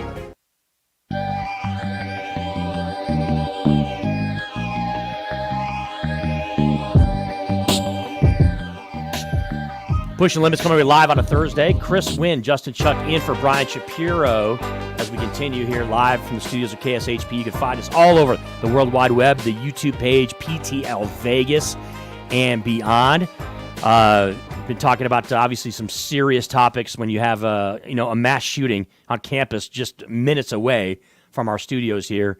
It's going to take precedent without question, and of course it ends up leading us into other avenues, right? And talking about gun control and talking about politics in this nation. Of course, as I pointed out at the top of the show, we're about to enter an extraordinary time, folks, when it comes to politics. I mean, it's going to be just wild. It's going to be, I don't want to say it's going to be great because I don't necessarily think a lot of the stuff that's going to take place here in the next, 6, 7, 8 months is going to be necessarily great for the country, but it's going to be unique in a sense of the history of our nation. I don't think there's any question about that. With all the moving parts that are going on when it comes to our election in 2024 and what could happen and what people want to speculate could happen and what could actually go down, it is pretty crazy. But there were a couple sports topics I wanted to get to here on PTL on this Thursday. Brian Shapiro had an opportunity to go down to the practices as four NBA teams are here in town. You've got the New Orleans Pelicans, the Milwaukee Bucks, the Indiana Pacers, and the Los Angeles Lakers in town in the in-season tournament. Now, the semifinals go down today. There'll be a tip-off at 2 o'clock between Milwaukee and Indiana. Shapiro not happy, Numchuck and PTL Nation out there, because his Boston Celtics got bounced by the Pacers in the last game. I believe it was on Monday. And Shapiro would have been able to sport his Boston Celtics jersey at the games here today. But unfortunately, Indiana won the game for him. So the Pacers will take on the Bucks. Bucks a short favorite in that game. And then in the nightcap, Lakers are in town. So the Lakers are the de facto team here in Vegas, folks, okay? Laker fans are everywhere here. Lakers are the closest team with respect to the NBA here to Las Vegas. A lot of history here. Played preseason games here. Played regular season games here. Okay, so huge contingency of Laker fandom and Laker Nation here in town. Of course, with the events that took place at UNLV yesterday, as you can imagine, when you've got high-profile athletes like LeBron James in town, you expect them to reflect on that, and that's exactly what LeBron James did. Yeah, my brother from back home texted me and told me to be safe out here because he had heard about the shooting at UNLV. So first of all, I don't know, was there any casualties with anybody? So first of all, my condolences goes to the families that lost loved ones, and families and friends and everything. It just goes back to what I said before about guns in America. I think it's such a longer conversation, but we're the only ones who keep dealing with this same story, the same conversation every single time it happens, and it just continues to happen. And the ability to get a gun, the ability to to do these things over and over and over, and there's been no change is literally ridiculous. It makes no sense that we continue to lose innocent lives, and on campuses, on schools, at shopping markets, and movie theaters, and all type of stuff. It's ridiculous. It's ridiculous, and the fact that we haven't changed anything, it's actually been a lot easier to actually be able to own a firearm. It's stupid. Yeah, NBA superstar LeBron James weighing in with his thoughts regarding gun control and how things are handled here in the United States, and, of course, the tragic events that took place here at UNLV. I didn't use that clip because I wanted to circle back and keep talking about the shooting at UNLV, but I will say this. Look, it is important that we have our sports superstars or, anybody that has, again, a platform and a following like athletes like LeBron James have when they speak their mind. I'm not going to sit here and act like LeBron is some expert, right, when it comes to public policy or, politics or, gun control or anything along that matter. But a lot of what he said is going to be echoed, and the sentiment is going to be echoed by people like myself and others when it comes to that. So bravo to LeBron for talking about that and expressing his condolences and his thoughts and his true feelings regarding that incident. But getting back to the NBA coming here to town, right? So this is kind of a precursor, Numchuck and PTL Nation, to the NBA coming here full-time, right? This is a market here in Las Vegas where we already have the NHL. We already have the NFL. The NFL is, the king when it comes to all things team sports in America. So that's already a monstrous deal that we have that. We have the Raiders here in Vegas. But I would argue that the second biggest is probably the NBA, right? And a lot of you out there who are sports fans here in Vegas probably share the same opinion that I do, that I thought the NBA was going to be the first one to come here. I really did. Being that this is a basketball town, the UNLV Running Rebels, say what you want about what they've been in the last 20, 30 years. They are one of the few schools in America that has a national championship that they can claim. They are a name program that was in the lexicon of American pop culture back in the early 90s, late 80s, and into the 80s. And so it is a program that matters when it comes to college basketball and basketball, period. So I thought the NBA was going to be the first team that came here. Obviously, I was 100% wrong because the first team that came here was a hockey team. And it's kind of extraordinary how it's all shook out when it comes to the support that the Vegas Golden Knights get. It's turned into a hockey town. It really has. No pun intended, because I'm a Red Wings fan, and we have the copyright, I believe, on Hockey Town. But I digress. I thought the NBA was going to be the first to come here. It has not only become not the first, now it's probably going to become the last. Or it's going to be neck and neck, because obviously we understand that it's probably, 98% now that the Oakland A's are going to be coming here, so we're going to have Major League Baseball here. And so you're going to end up having, by 2030, you're going to have all 4 major sports here in Vegas. And it's going to be a bona fide American sports town that you have all 4 teams, which is a big deal. So you bring this tournament here, right? Now, we've had other opportunities to see the NBA here. I brought up how the Lakers used to be here when it came to regular season, I believe, when they were having issues with the arenas down in LA. And then, of course, with the preseason games they have here every year because of the Laker fandom. And so we've had opportunities. We saw the 2007 NBA All-Star Game come here. Obviously, myself, who worked in the service industry at that time on the Las Vegas Strip at Caesars Palace, there were some issues with that when it came to it. But as far as the NBA is concerned and those events that took place with the NBA, with the All-Star Weekend, everything that went on at the Palms and all the other spots around town, it was a success from that angle. But there were some issues when it came to the service industry angle and the hospitality angle on the Strip. I get that. So obviously we're talking about 17 years ago, right? So, and there's been discussions for the last dozen of years, teams moving, right? Whether it was the Pelicans from New Orleans back when they were the Hornets, I believe. You had the Minnesota Timberwolves having issues in Minnesota. Oklahoma City, these other spots, right, where the teams were suffering or whatever, and they possibly could have moved to Vegas, but never moved to Vegas, right? So now we have the latest rendition, I'll say, in which you've got the NBA talking about expansion, and it's become abundantly clear that the 2 teams that are talked about, or the 2 cities that are talked about for expansion are Seattle and Las Vegas, right? So now, fast forward to now where you have this in-season tournament. Now, it's kind of an entity that a lot of people don't necessarily, casual sports fans don't necessarily know a whole lot about. They're aware of it, but they don't know the details of it. La-di-da-di-da, right? So we have the semifinals here. It's another opportunity to showcase the NBA. By the way, I left out the NBA Summer League, which is kind of a big deal too, because that's a super cool thing in the summertime when there's nothing going on. I shouldn't say nothing, but whether there's limited things going on here in Las Vegas, and the NBA Summer League is a big deal here in the summertime. But talking about this in-season tournament, it's another chance to spotlight the NBA here in Vegas.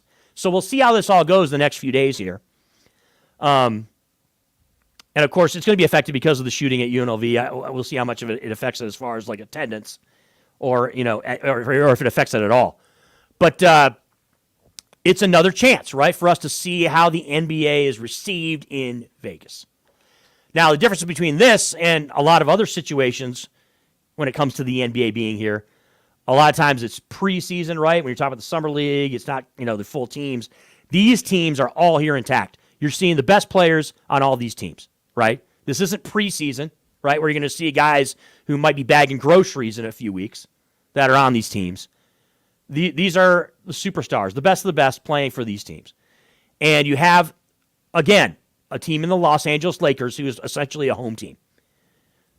And you have a team like the Milwaukee Bucks, who is a team that's been an NBA champion and a contender. The only thing that would make it better maybe is having the Denver Nuggets here because they're the current NBA champions. But it's going to give us an opportunity here in the next few days to see, to kind of receive the NBA again. And maybe it'll drive more into the heads of the powers that be at the NBA or, potential owners of NBA teams in Seattle and in Vegas, that it's even more of a good thing to have an NBA franchise here in town. I think it's going to be a great thing. I think the city of Las Vegas I think the Las Vegas Valley will absolutely support an NBA team here. yes, they've had issues with attendance with UNLV basketball. College basketball is a different thing than the NBA. I get all that. But here in Vegas, we love the best of the best, right? We love the best entertainers. We love the best comedians. We love the best everything. And so, obviously, the Vegas Golden Knights, they're the best right now in the NHL, Stanley Cup champions, right? The Las Vegas Aces, they're the best. They're the best in the WNBA. And they're here in Vegas. They've carved out their niche. And, of course, the Oakland A's are the Oakland A's. We'll see how that all works out.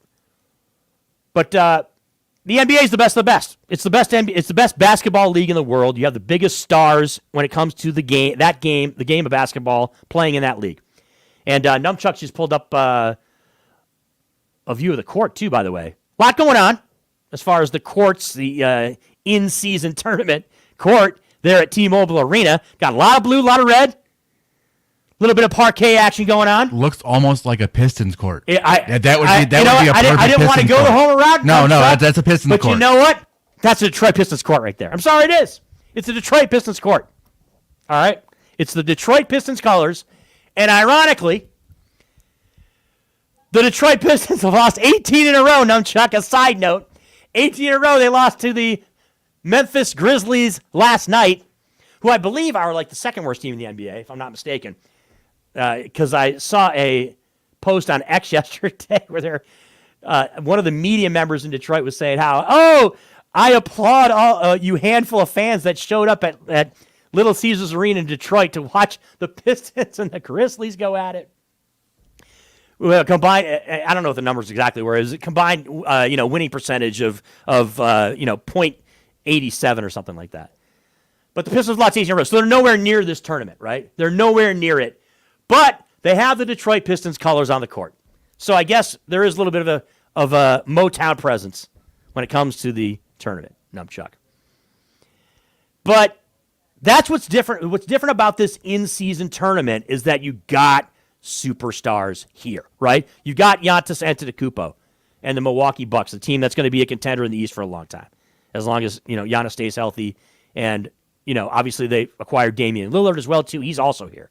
Right? You've got LeBron and AD and this Laker team here, right? You've got Zion Williamson and the New Orleans Pelicans here. Zion, a little bit of a rough start to his career, but still expected to kind of be the guy in New Orleans. And you got a team in the Indiana Pacers. Look, you're a little bit of a drop-off there when you're talking about star power. This kid, Tyrese Halliburton's a good player. They got a handful of other players. They've kind of been a surprise in the Eastern Conference, to be quite honest with you. But not exactly an electrifying team. But hey, they're going to be playing in that game against Milwaukee, and the Bucks are a short favorite in that 2:00 tip-off here in town. But it's a good thing. It's another chance for Vegas to see the NBA on the Vegas stage, and for Adam Silver and potential owners to even feel better about having an NBA team here. But I'm telling you, I'm excited about the sports landscape that is Las Vegas in the next 4, 5, 6 years, Numchuck. I really am. And I'm sure you are, too, out there. PTL Nation, you are. 702-221-7283. Your thoughts on this in-season tournament and everything going on with this, with the 4 teams in town as they tip it off at just after this show tips off. Do a little simulcast out there, Vegas. How about a little simulcast? A little TC Martin show, right? And then pop on your TV and check out some NBA basketball. That's a C-win recommendation right there. So we've got the in-game tournament going on. I talked about some of the changes, right, that are going to take place because of the shooting here at UNLV. So they canceled the UNLV Dayton basketball game. It was in Dayton yesterday, but obviously out of respect for everything that went down on campus here, they ended up making changes. So UNLV President Keith Whitfield came out and made some comments about how, and I can paraphrase pretty much, Numchuck, about what was said. He essentially said that a lot of social activities and school-related activities are going to be postponed until Sunday, but athletics will go on as scheduled when it comes to the athletic department. So why does that matter? Well, UNLV is, because of the rodeo being in town, they are not at the Thomas & Mack Center and Cox Pavilion. So they're playing their next 2 games, and they'll play Loyola Marymount on Saturday at the Dollar Loan Center in Henderson. So UNLV will be playing games there. Quick note, too, as the Vegas Golden Knights are also on the road, they played at St. Louis last night, got the win. By the way, major appreciation and props to the city of St. Louis and to the St. Louis Blues for giving a tribute to UNLV pregame and a moment of silence for the shooting that took place. That was super, super classy as how they handled that. But the Vegas Golden Knights are on the road. So the Golden Knights were playing in St. Louis. They'll play, I believe, in Dallas on Friday night, if I'm not mistaken, or Friday or Saturday. So Golden Knights not in town. But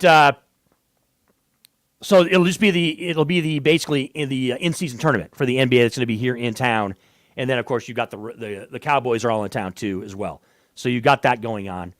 And I expect there'll be proper tributes as well, too, at all those events that are taking place with that. But going back to the NBA, right? This is another opportunity for them to shine here in town. Well, and hopefully we get a couple exciting games. There's been a lot of these in-season tournament games have been pretty exciting, right? And have been kind of down to the wire type events. So it should be exciting. Another big story that I wanted to kind of touch on really quick that went down today was in the world of golf.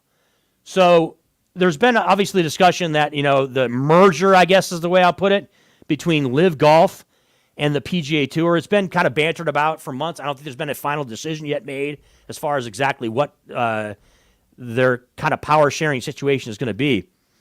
But in a deal that could have a far-reaching impact, Numchuck and PTL Nation, on the future landscape of professional golf, Masters champion and #1 golfer in the world, Jon Rahm, has agreed to lead the PGA Tour for the Saudi Arabian-financed Live Golf League. Sources confirmed today on ESPN. Live Golf is expected to announce Jon Rahm's addition Thursday, barring a last-minute change of heart from the former #1 player in the world. Deal believed to be 3 years, reportedly worth $300 million, plus an ownership stake in the new Live team, according to sources. Now, the way Live does things is they have like teams, I guess, and and he'll be basically like a captain of a team, I guess, or like an owner of a team, essentially, and then try to like draw more golfers into onto said team. And as I just pointed out, this decision comes at a time where the PGA Tour and the Saudi Arabian's Public Investment Fund are attempting to kind of hammer out the final details of the framework agreement that would combine their commercial interests in the new for-profit entity, right? Combining the two leagues, essentially, right? And we understand, a lot of you that follow the story know, kind of the nuts and bolts of it. This is a scenario in which Saudi Arabia essentially is trying to cleanse their image, right, from a sports standpoint because of human rights violations and some of their political stances. The assassination of Jamal Khashoggi, the journalist from Saudi Arabia, who was actually a resident of the United States, was a Washington, D.C. resident, and who was horrifically murdered. And it's believed that MBS, the Crown Prince of Saudi Arabia, was involved in some way, shape, or form in that assassination. And so, again, the idea, to kind of paraphrase, the idea is that Saudi Arabia is doing this to try to cleanse their image, right? To try to clean things up. And the PGA Tour initially took an adversarial approach to it, and now have caved essentially. And there's going to be like a combination between the two. So it's kind of a big deal because you got one of the best players in the world, again, looked at as jumping ship from the PGA Tour and going to the Live Tour. So we'll see how this all shakes out. Don't know, if it's going to really have a major effect when it comes to the fandom that is golf, right? And whether or not the fans really care if there is a merger between the two. And if they want to bring their politics into it, that's fine. But there's still a lot to break down when it comes to exactly what's going to happen and transpire in that situation between Live Golf and the PGA Tour. But big name, Jon Rahm, going to the Live Tour. That's big news. So it's been a interesting show, folks. I appreciate all of you that had a chance to chime in on the phone lines and got a chance to talk about some serious topics. Once again, we send our condolences and our thoughts out to the family members that lost their loved ones there at UNLV, and hope for the swift recovery of that individual that is in the hospital over at Sunrise here in Las Vegas. And it's going to be an eventful weekend, without question, from a sports standpoint and from an entertainment standpoint here in Las Vegas. Brian Shapiro will be back tomorrow. Thanks to Justin Chuck, Numchuck, for making us sound and look good here in the studio. My name is Chris Winn. You can find me all over the airwaves here in Las Vegas from a sports standpoint, especially as I host shows all across the dial here in town. You can find me on social media at Christian Winn on X/Twitter, and also streaming on TikTok as well as Instagram. And Instagram, I'm CWin77. Those youngsters, those people in the know when it comes to social media say you should have CWin. You should have one name for all your social media. Makes it more cohesive. Makes it more it's easier to deal with. I think that's right. But I really appreciate everybody listening today. Have a great Thursday, everyone. Brian Shapiro back on Friday with all the details of his excursion over to T-Mobile Arena for the NBA in-season tournament. TC Martin coming up next. Have a great Thursday, everybody. We'll talk to you again soon here at KSHP Las Vegas and streaming on the World Wide Web at all things PTL Vegas.